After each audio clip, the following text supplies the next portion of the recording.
আমি একটা এমন শব্দ যার অনেকগুলি মানে হয়, যার আসল অর্থ হল অহং। যদি আপনি কথা বলেন সৃষ্টির নির্মাণ নিয়ে, তাহলে আমি ব্রহ্মদেব হয়ে সৃষ্টির নির্মাণ করবে। যদি আপনি কথা বলেন প্রলয়ের, তাহলে সেই আমি মহাদেব হয়ে বিনাশ করবে।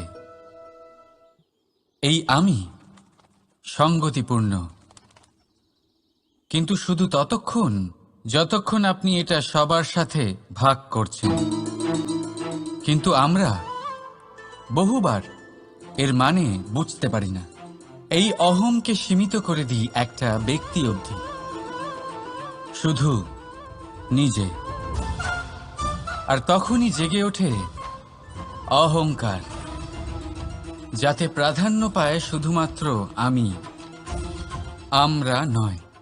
আর একজন ব্যক্তি একা না উৎপাদন করতে পারে আর না করতে পারে সৃজন। এবারে দেখুন, বৃষ্টির এক ফোঁটা, তারও অস্তিত্ব আছে, কিন্তু তা ধরিত্রীতে পড়লেই সমাপ্ত হয়ে যায়। কিন্তু যখন ফোঁটাগুলি একসাথে পড়ে, তখন শুরু হয় বর্ষা, আর তখনই তৈরি হয় ধারা।